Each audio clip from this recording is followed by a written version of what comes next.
बिस्मिल्लाहिर्रहमानिर्रहीम। अस्सलाम वालेकुम नाज़रीन, आप यूट्यूब चैनल देख रहे हैं। मैं इमरान खान हूँ। इस वीलॉग के शुरू के हिस्से में थोड़ा सा ख़बरें मेरे पास हैं, लेकिन पहले मैं कुछ तज्ज़िया आपके सामने रखना चाहता हूँ और ये हालात हाज़रा पे है और इस बात को पाकिस्तान में सबको समझना पड़ेगा। जब तक नहीं समझेंगे पाकिस्तान का निज़ाम, पाकिस्तान का सिस्टम आगे नहीं बढ़ेगा। इमरान खान ने एक्चुअली जो बुनियादी चीज़ की है वो ये की है कि जितने भी पाकिस्तान के रवायती सियासतदान हैं, ख़ास तौर पे शरीफ ख़ानदान या जरदारी ख़ानदान या नवाज शरीफ या आसिफ अली जरदारी, उनको शर्म दिलाई है कि देखो जेल ऐसे भी काटी जाती है। आज नवाज शरीफ और जरदारी साहब जब अपने आप को देखते हैं तो उन्हें शर्म तो ज़रूर आती होगी कि वो एक दिन भी ऐसी जेल नहीं काट सकते जैसी जेल में इमरान खान साहब को रखा गया है। यानी ये तो कोठियों के अंदर रहते थे ना, इनकी तो मुलाकातें ही ख़त्म नहीं होती थी। दर्जनों के हिसाब से रोज़ाना मुलाकातें करते थे और जेल से मुतसल अलग जो पूरे एरियाज़ बने हुए होते हैं VVIPs किस्म के, वहाँ पे ये रहते थे। दिन रात इनका अमला इनके पास रहता था, खिदमतगार इनके पास मौजूद रहते थे। हालांकि जुल्फ़िकार अली भुट्टो साहब ने एक सख्त जेल काटी, लेकिन उनकी भी मुलाकातें नहीं रोकी गई, फैमिली के साथ उनकी मुलाकातें होती रहीं। ये पहली मरतबा हो रहा है कि एक लीडर को उसकी फैमिली से मिलने नहीं दिया जाता, बच्चों से बात ही नहीं करने दी जाती, हर तरह की सहूलतें उससे छीन ली गई हैं, उसको तन्हाई के अंदर रख दिया जाता है, बाज़ औक़ात कई कई दिन के लिए उसको उसके सेल के अंदर बंद कर दिया जाता है। तो इस किस्म का रवैया आज तक कभी भी किसी साबिक वज़ीर-ए-आज़म के साथ या किसी लीडर के साथ हुआ नहीं है, जो इमरान खान साहब के साथ या उनके ख़ानदान के साथ गुज़िश्ता 3 साल से हो रहा है। बहनों को गिरफ़्तार करके बंद कर दिया, बीवी को गिरफ़्तार करके बंद कर दिया। यानी बहुत बदतरीन हालात में भी याया खान ने उसकी बीवी को नहीं पकड़ा था, शेख मुजीब की। इसी तरह जो ज़िया उल हक़ था उसने जुल्फ़िकार अली भुट्टो की बीवी और बेटी को नहीं पकड़ा था। इसी तरह परवेज़ मुशर्रफ ने नवाज शरीफ की बीवी को गिरफ्तार नहीं किया था, लेकिन आज इमरान खान साहब की अहलिया को भी गिरफ्तार किया गया, उनकी बहनों को भी गिरफ्तार किया जाता है और बार बार गिरफ्तार किया जाता है। लेकिन ये काम उल्टा हो रहा है, ये किसी को समझ नहीं आ रही। इस फौलादी आसाब वाले आदमी ने सबके आसाब शल कर दिए हैं, ये आपको मानना पड़ेगा। हालात इस वक्त ये हैं कि एक एटमी मुल्क का आर्मी चीफ या उसका वज़ीर आज़म जब भी तकरीर करता है वो सोशल मीडिया का रोना रोए बगैर मुकम्मल ही नहीं हो सकती।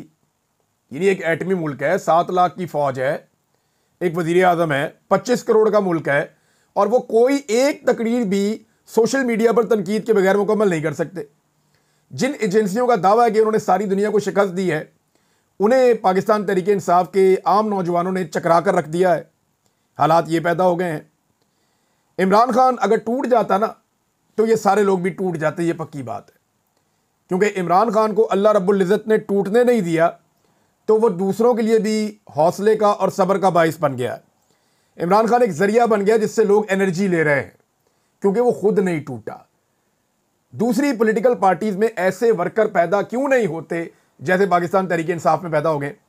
देखिए, जुल्फ़िकार अली भुट्टो की शहादत ने पीपल्स पार्टी को बहुत सारे ऐसे वर्कर दे दिए थे जो बड़े लंबे अरसे तक पीपल्स पार्टी के काम आए, क्योंकि भुट्टो टूटा नहीं ना। उसने कहा जी फांसी दे दो, ठीक है, फांसी हो गई उसकी। बेशक भुट्टो का माजी बहुत ख़राब होगा, लेकिन अल्टीमेटली भुट्टो ने फांसी कबूल की, डील नहीं की ज़िया उल हक़ के साथ। तो जब भुट्टो को फांसी हो गई तो उसके बाद पीपल्स पार्टी को, क्योंकि वो डट गया था, बहुत सारे लीडर्स मिल गए, उनकी बुनियाद पर उन्होंने काफ़ी लंबा चलाया। लेकिन जरदारियों ने आगे तबाह कर दिए वो लीडर्स, वो सारी पौधी उड़ा दी, वो सारी सियासत ही ख़त्म कर दी जो नज़रियाती थी। अब इमरान खान डट गया है, ये काम जरदारी से भी नहीं हुआ और ये काम नवाज शरीफ से भी नहीं हुआ, लिहाजा इनके पास वर्कर पैदा ही नहीं हो पा रहे, इनके पास वर्कर्स बन ही नहीं पा रहे। और पाकिस्तान तहरीक इंसाफ के वर्कर्स इतने मजबूत हैं और उनकी मजबूती की वाहिद वजह इमरान खान साहब का है कि वो एक आनी आसाब का मालिक है, फौलादी आसाब वाला है, और वो डट कर खड़ा हो गया है। ये सिलसिला, मैं आपको एक बात बताऊं, बढ़ता जाएगा। लोग मुतनफ़र होते जाएंगे और मौके की तलाश में रहेंगे।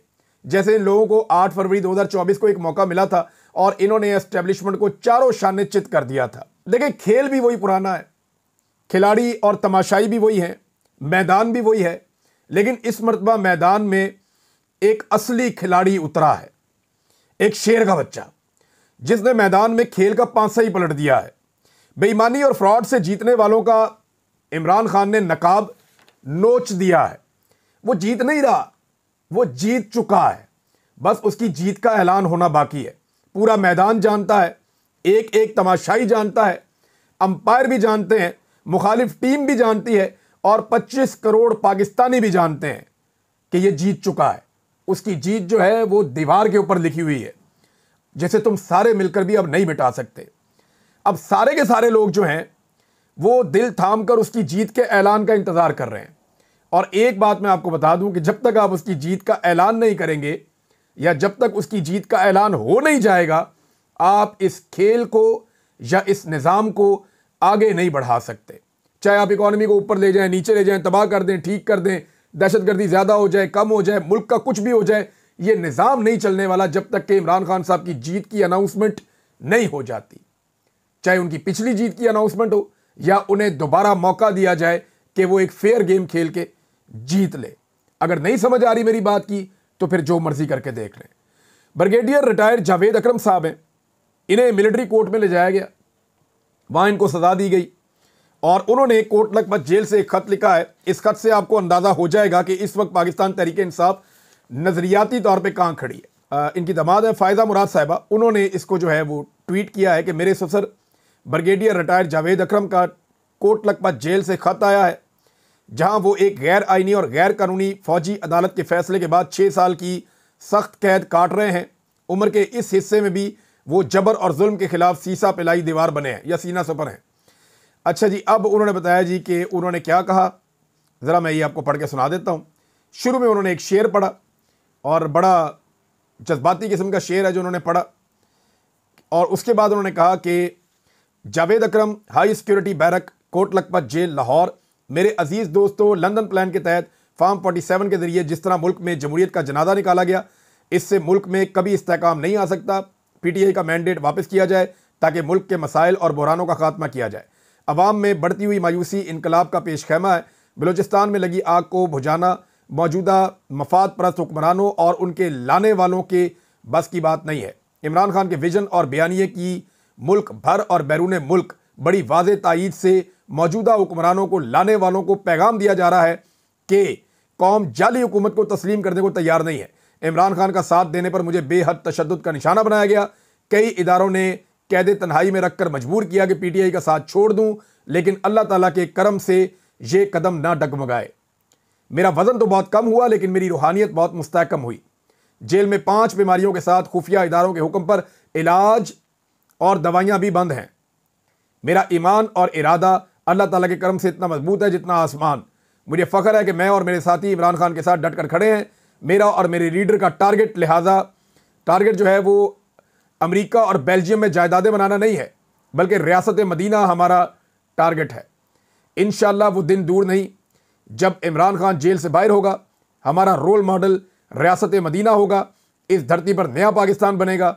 आपकी दुआओं और अल्लाह ताला के करम का तालिब, ब्रिगेडियर रिटायर जावेद इकबाल। अब आप ये देखें कि लोग कैसे डट कर खड़े हैं। आमिर मुगल साहब की आप मिसाल ले लेना, उनकी वालिदा का इंतकाल हुआ, इंतहाई अफसोसनाक बात है। थोड़े अरसे पहले आर्मी चीफ की वालिदा का भी इंतकाल हुआ था। हम सब ने अफसोस का इजहार किया था, इस आमिर मुगल ने भी किया था। हम सबको इस बात का एहसास था कि जब किसी की माँ फौत हो जाए तो बड़ा दुख होता है। आज आमिर मुगल की माँ फौत हुई और उसको जवाब कैसे दिया गया, यानी कोई हमदर्दी नहीं है, कोई इंसानियत नहीं है इस मुल्क में। उसको अपनी वालिदा को दफनाने का मौका तक नहीं दिया गया। आमिर मुगल को खुद भी वो कैंसर का पेशेंट है और सख्त तरीन हालात के अंदर उसने झुकने से इनकार किया है। बस यही उसका कसूर है, वो मानता नहीं है, सरेंडर नहीं करता। लेकिन जो लोग ये समझ रहे हैं कि उन्होंने आमिर मुगल को बहुत बड़ी सजा दी, उसे नमाज जनाजा नहीं पढ़ने दी, तो मैं आपको ये बता दूं कि आमिर मुगल ने बाकायदा अपनी वालिदा की नमाज जनाजा पढ़ी है।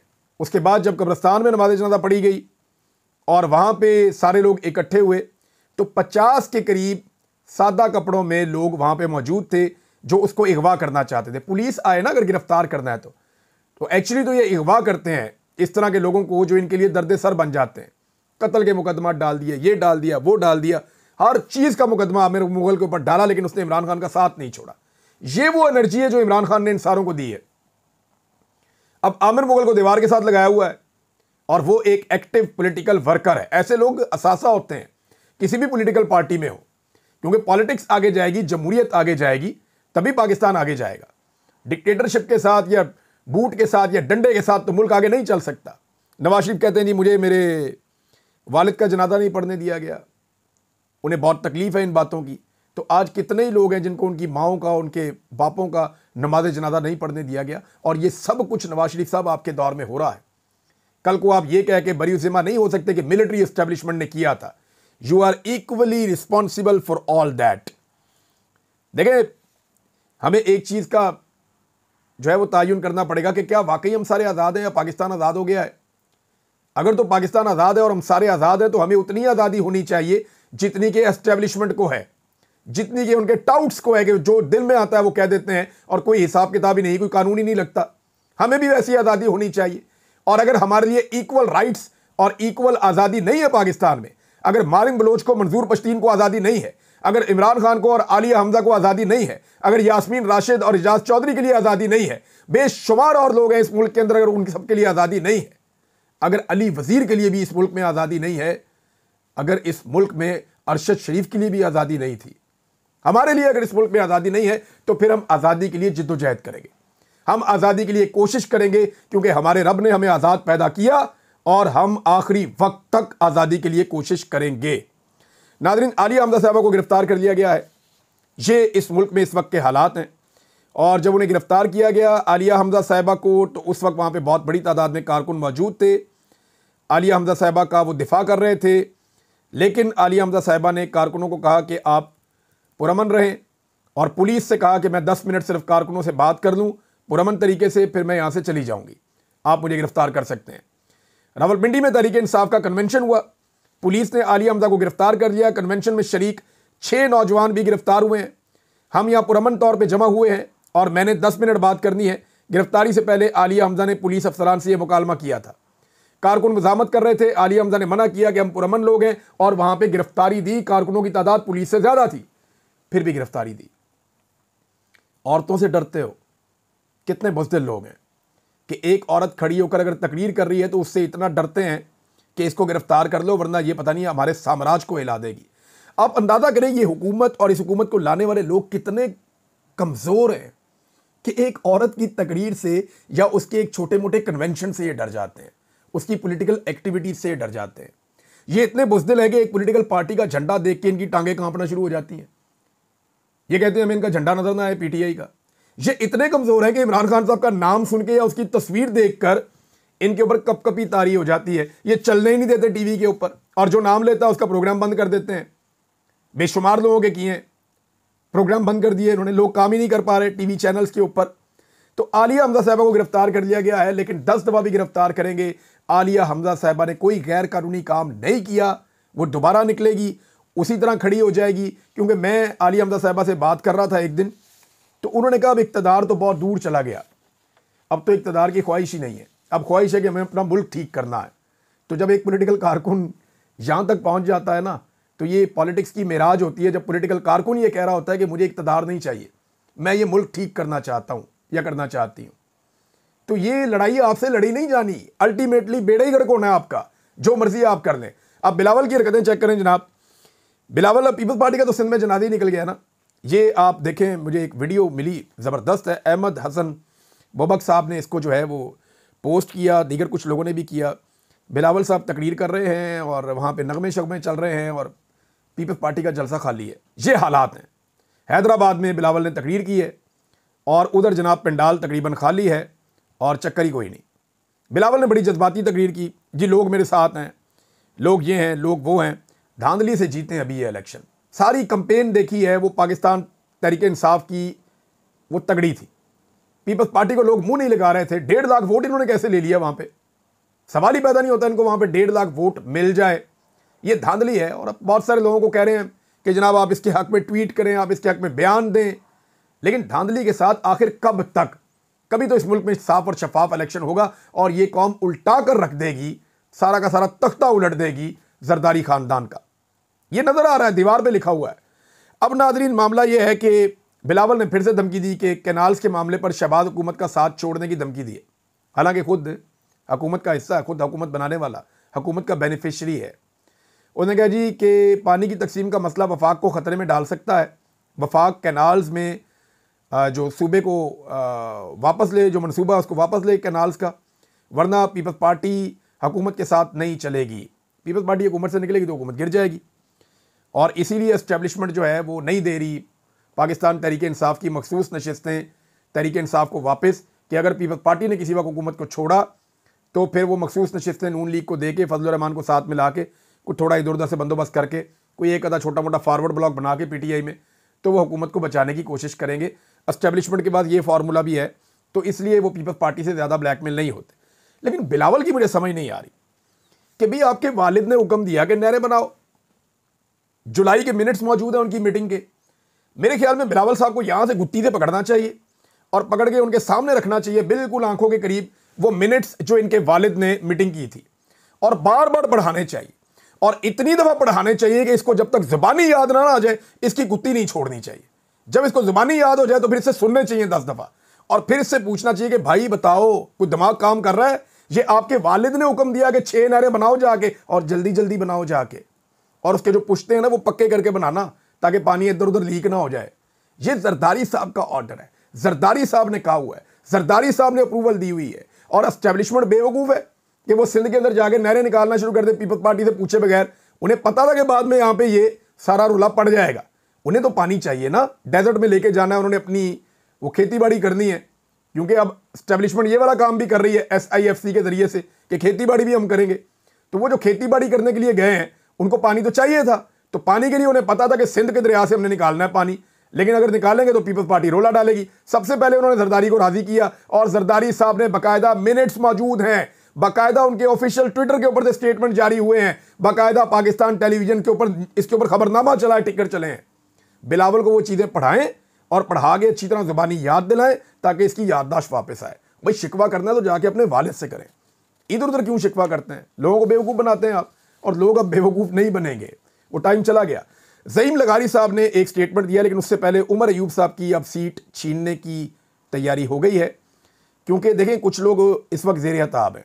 मैं आपको बता देता हूँ, एक तो सलमान अकरम राजा साहब ज़ेर अताब हैं, एक उमर अयूब साहब ज़ेर अताब हैं, जिनको ख़ास तौर पर टारगेट किया जा रहा है, निशाना बनाया जा रहा है।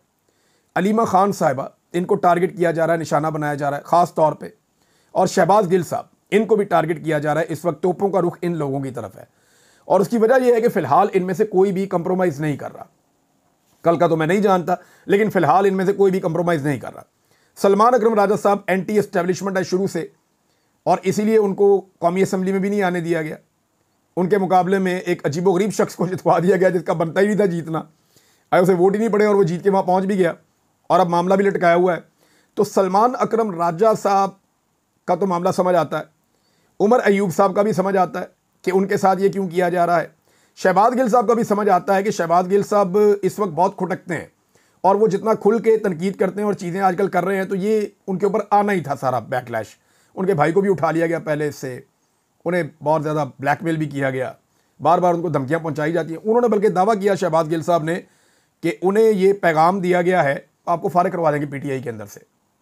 अच्छा, वो ये कहते हैं कि उनको एस्टेब्लिशमेंट कह रही है कि हम आपको पीटीआई में से फारिग करवा देंगे। अब मैं हैरान हूँ कि पीटीआई के अंदर से बंदे फारिग करवाने का काम भी एस्टेब्लिशमेंट करती है। यानी ये इतना कंट्रोल है उनका पीटीआई की मौजूदा लीडरशिप के ऊपर, ये बड़ा अजीब दावा है। बहरहाल इनके ऊपर इल्ज़ाम ये लगाया गया शहबाज गिल साहब के ऊपर कि जनाब ये पार्टी की बातें लीक करते हैं।